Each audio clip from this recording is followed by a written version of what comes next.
everybody, welcome back. Hope you had a great weekend. Just a couple of reminders here. Friday we're going to have our open notes geometry test. The review sheet will be made available tomorrow, and we'll have an answer key go out on Thursday as we're reviewing. We're going to do our Pythagorean problems today, some Pythagorean word problems tomorrow, and then Wednesday, Thursday we'll review. Friday we'll take our geometry test there. Okay, so as you can see here, we've got our right triangle. That's the only time we're using Pythagorean theorem is when we have a right triangle. We've got legs of 8 inches and 11 inches and an unknown hypotenuse of x. So we've got our Pythagorean theorem, a squared plus b squared equals c squared, where a and b are the legs and c is the hypotenuse. So substitute in there. We're going to have 8 squared plus 11 squared equals x squared. 8 squared is 64. 11 squared is 121. Add them together. It's going to be 185 is equal to x squared. We want to know what x is, so we have to undo that exponent. So we'll take the square root of both sides.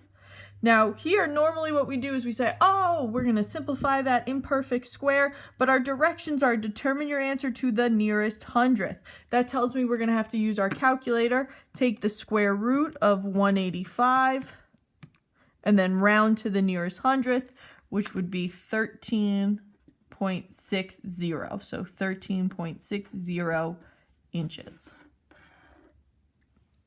We are on page 16 in our geometry booklet, looking at our second day of working with the Pythagorean theorem. On Friday, when we looked at the Pythagorean theorem, our unknown was always the hypotenuse. Today, we're going to learn how do we solve a Pythagorean theorem problem when the leg is the unknown. Okay, so maybe at the top of my paper, I'm going to write for myself my Pythagorean theorem.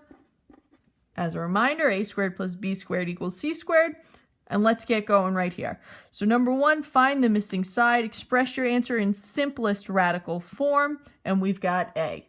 Right triangle, one leg is 2 centimeters, the other is x, and the hypotenuse is 8 centimeters. So we'll substitute in. One leg is x.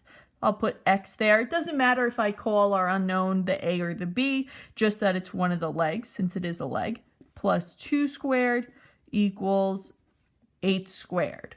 Okay, so now we'll have to simplify first. 2 squared is 4. 8 squared is 64. Now we're solving for x. Next step is isolate that variable term. So we'll subtract 4 from both sides. So we get x squared is equal to 60. Now we can finally take the square root of both sides.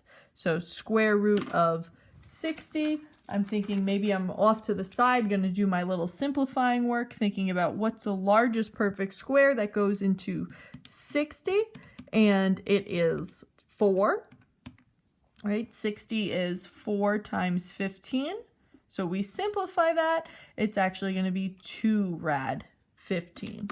So our answer, x equals 2 rad 15. We have units, so x is equal to 2 rad 15 centimeters. Final answer. Okay. B is a little interesting. We're given a square here. I can tell it's a square because we've got 2 side lengths of x, which means all our side lengths are x. And then right here is showing us the diagonal of the square is 96 centimeters. Now, if we look, the diagonal of a square splits our square into 2 right triangles, one on the top here, one on the bottom here. So if I just pick one to look at and see as a right triangle, I can see I have 2 legs that are unknown and equal, x, and the hypotenuse being 96. So as we go to substitute in, it's going to be a little different because we're going to have 2 unknowns, both x. So we've got x squared plus x squared equals 96 squared. My first step is going to be to do that 96 squared. Okay, and I'll use my calculator because I definitely don't have that fact memorized. It's 9,216. Now let's talk about these x squareds. Okay, these are like terms. They have the same variable, same exponent, so we can combine them. We want to think about, well, what's the coefficient of these x squareds? Remember, there's that invisible 1 there for both of these. So 1x squared plus 1x squared is 2x squared. We have 2x squared equals 9,216. We're going to solve for x. We have to isolate the variable. First step, divide both sides by 2. Get rid of that coefficient, so we just have x squared. 9,216 divided by 2 is going to be 4,608. Okay, so now we have to take the square root of both sides. So we're going to get x is equal to, now we've got to do a little work to figure out the square root in simplest radical form of 4,608. So take a second, see if you can figure that one out. So if you played with this trying to figure it out in simplest radical form, you might have figured out it's almost impossible to figure out without maybe going and Googling it. So if you do go and Google it, you might find that the perfect square that goes into it is 2,304. That 4,608 is 2,304 times 2. Then you got to figure out, perfect square. What's the square root of 2,304? It's actually 48.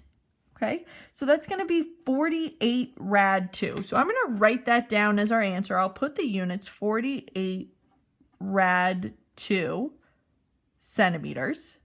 Okay, and I'm going to box that. But what I'm also going to have us do is figure out what that is and round it. Because I would never ask you to take that 4,608 and take that square root in simplest radical form on your own. I just wouldn't. It's just not realistic. So now let's use our calculator, 4,608. We get 67.8822. Let's round to the hundredths. 67.88 centimeters. Okay, so don't worry about putting that in simplest radical form, but it's a kind of a good exercise to see where our abilities in our mental math and our knowledge of perfect squares kind of stops and where it's an appropriate time to go ahead and use technology. Okay, so number 2, we've got a problem. We're going to draw a diagram to represent the situation. We're going to show all work. A flat screen TV is measured by its diagonal. A 42-inch television screen is about 21 inches high. Find the width of the flat screen TV to the nearest tenth. Okay. Now, the problem doesn't tell us this, but we know from our knowledge of televisions, right? Televisions are rectangles, which means they're going to have a right angle there. So I'm going to sort of just kind of take out the diagram we've been given. All right, here's our right angle, 21 inches high. And we're given that it has a diagonal of 42 inches, and we're asked to find the width. Okay, so that looks to me like our unknown is a leg of the right triangle. So let's do that. A squared plus b squared equals c squared. So we're going to have x squared plus 21 squared equals 42 squared. Okay, so 21 squared is 441. 42 squared, 1,764. We'll subtract 441 from both sides. X squared is equal to 1,323. Now let's take the square root of both sides. We'll use our technology there. Square root of 1,323. 36.37306696, round to the nearest tenth, is going to be 36.4 inches. And there we are. The width is 36.4 inches. So go ahead, continue on to the next page of our classwork. Remember that classwork is going to get submitted through Google Classroom, the assignment that is there for our Pythagorean Theorem Day 2, and have a great day. Our math joke for mathy folks today. What do you get if you divide the circumference of the moon by its diameter? Pie in the sky!